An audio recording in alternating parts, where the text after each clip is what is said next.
अस्सलामुअलैकुम रीडर और व्यूवर। उम्मीद करता हूँ आप सब खैरियत से होंगे।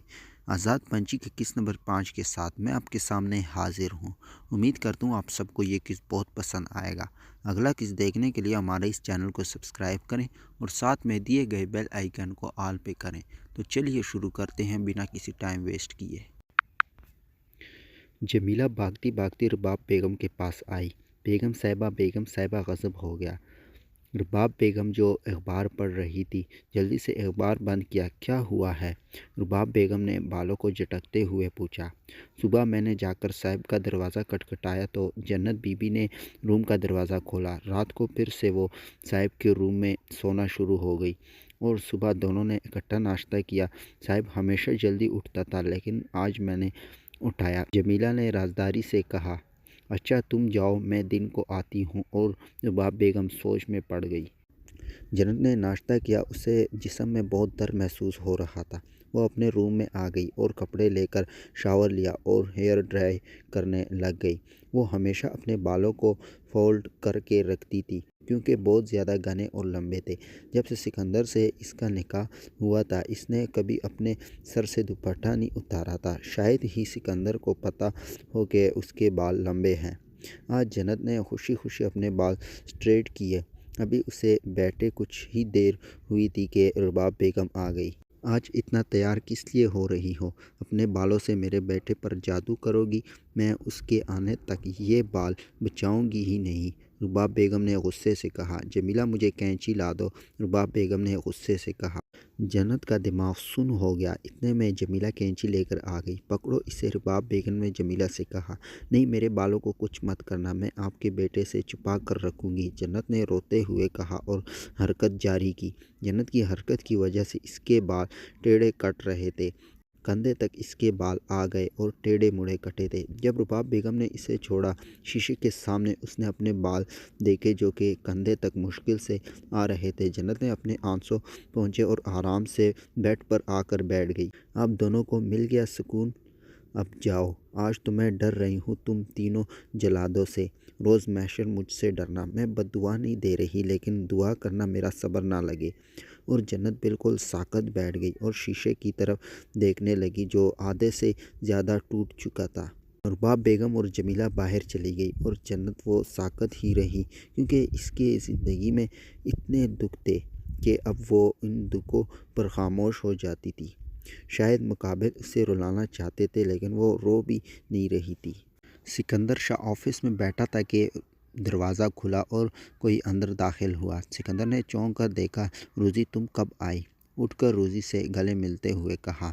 मैं तो कब की आ चुकी हूँ लेकिन तुम्हें तुम्हारी बीवी से फुर्सत नहीं के पता चले। ओ कम ऑन बेबी, तुम्हारे सामने पूरी दुनिया फीकी पड़ जाती है, सिकंदर ने मुस्कुराते हुए कहा।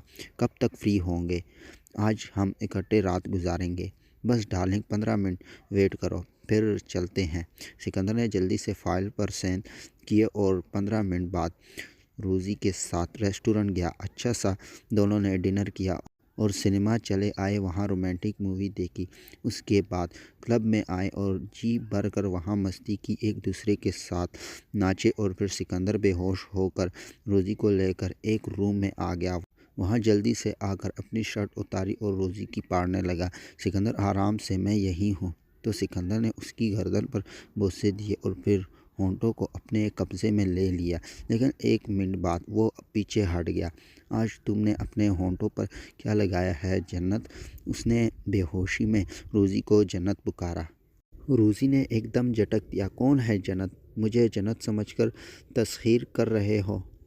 मैं जन्नत तुम्हें सोच भी नहीं सकता। वो बहुत अलग है और उसके पास सुकून मिलता है, सिकंदर ने कहा। तो दफ़ा हो जाओ, मेरा मूड क्यों बर्बाद कर रहे हो? रोज़ी गुस्से से बाहर निकल आई और सिकंदर भी अपनी शर्ट पहनता हुआ बाहर निकला। सिकंदर को अपने बटन बंद करने का होश न था।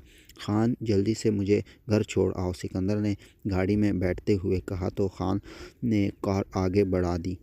जैसे जो सिकंदर लॉन्च में आया तो देखा पीछे खान था। क्या बात है खान? सिकंदर ने हैरानगी से पूछा।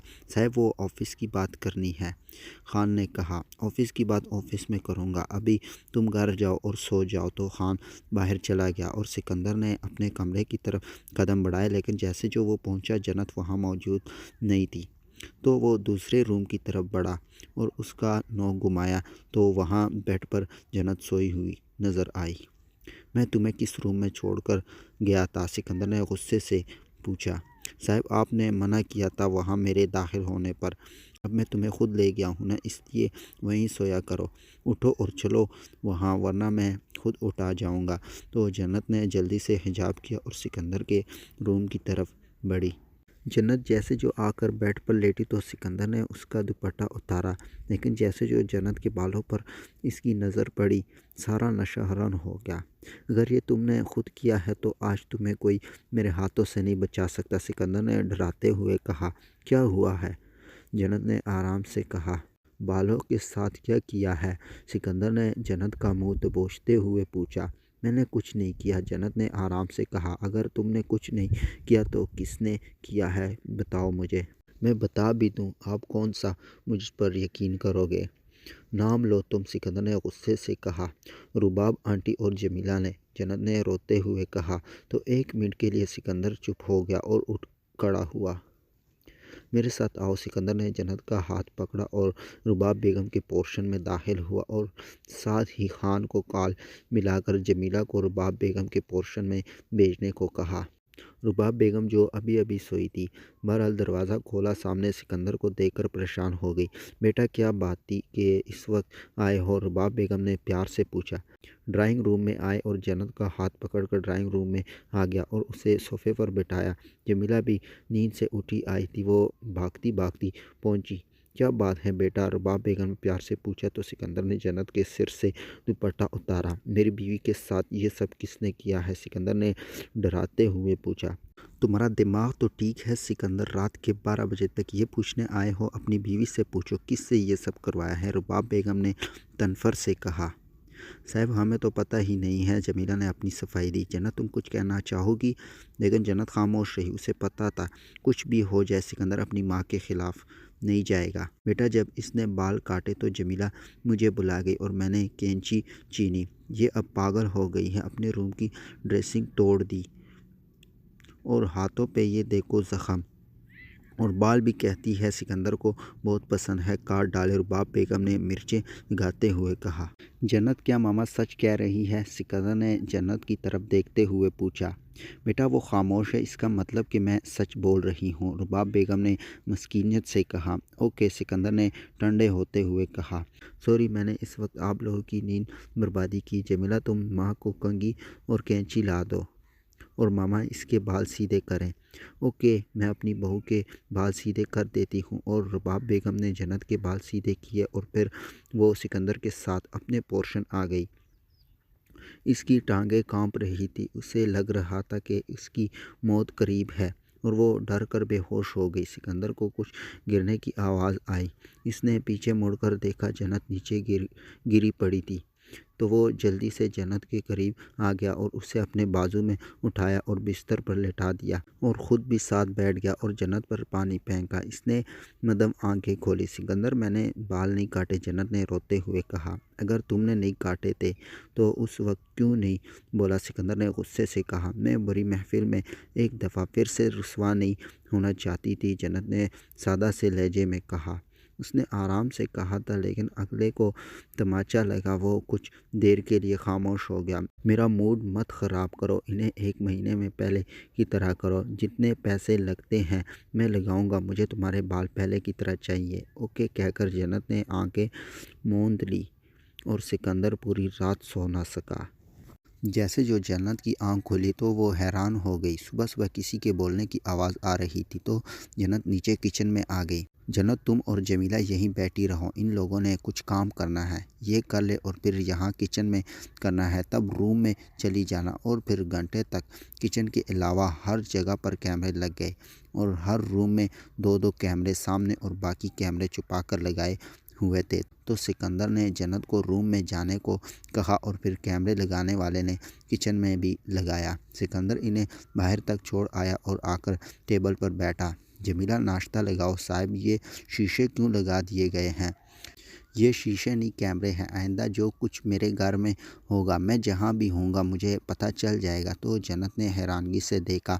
इसकी क्या ज़रूरत थी?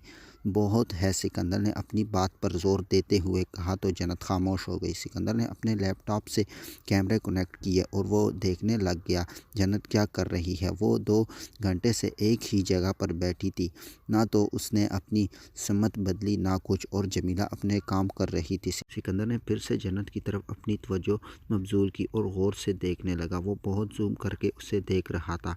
उसके मुंह पर एक भी दाना ना कुछ था, बिल्कुल साफ था, और शायद उसके आंखों का कलर सब्ज माइल था।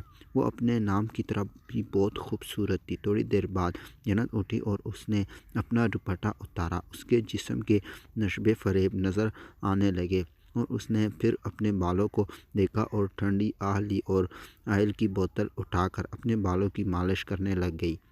आधे घंटे तक बालों की मालिश से फ्री हुई और फिर से स्टिल अपनी जगह पर बैठ गई। दिन के 2 बज चुके थे, लेकिन अभी तक उसने खाना नहीं खाया था और ना ही जमीला ने बताया था। तो सिकंदर का पारा हाई होने लग गया। 4 बजे के करीब जमीला किचन में आ गई और डिनर बनाने की तैयारी करने लग गई। सिकंदर, जो सुबह से ये सब देख रहा था, उसकी हिम्मत जवाब दे गई। इसने सब कुछ समेटा और घर की तरफ रवाना हुआ और मोबाइल अपने को कैमरे से कनेक्ट किया और जन्नत को देखते हुए घर पहुंचा। शाम का वक्त था। जन्नत भी उदास शाम की तरह लग रही थी। सिकंदर सीधा किचन में आया। जन्नत बीबी ने दिन का खाना खाया। सिकंदर ने सवालिया नज़रों से जमीला को देखा। साहब, वो बीबी बाहर नहीं आई, जमीला ने जल्दी से कहा। अगर बीबी बाहर नहीं आई तो तुम्हें अंदर जाकर देना चाहिए था। किस लिए रखा है मैंने? सिकंदर ने दहाड़ते हुए पूछा। साहब, आज माफ़ कर दे, आइंदा ऐसा नहीं होगा। और सिकंदर अपने रूम की तरफ बढ़ा जहाँ जन्नत सोफे पर बैठी थी। क्या हो रहा है? पूरा दिन कैसे गुजरा? सिकंदर ने पूछा। अच्छा, जन्नत ने यकलफ्ज़ी जवाब दिया। अच्छा गुजरा? ऐसा क्या किया जो अच्छा गुजरा? सिकंदर ने सवालिया नज़रों से देखा। कुछ करने को ही नहीं था, जन्नत ने जवाब दिया। सही है, मैं फ़्रेश हो लूँ, फिर कहीं बाहर चलते हैं। क्या करने जाना है बाहर? डिनर, और फिर मैंने हेयर स्पेशलिस्ट को तुम्हारे बाल दिखाने हैं। ओके कहकर जन्नत तैयार होने के लिए उठ गई।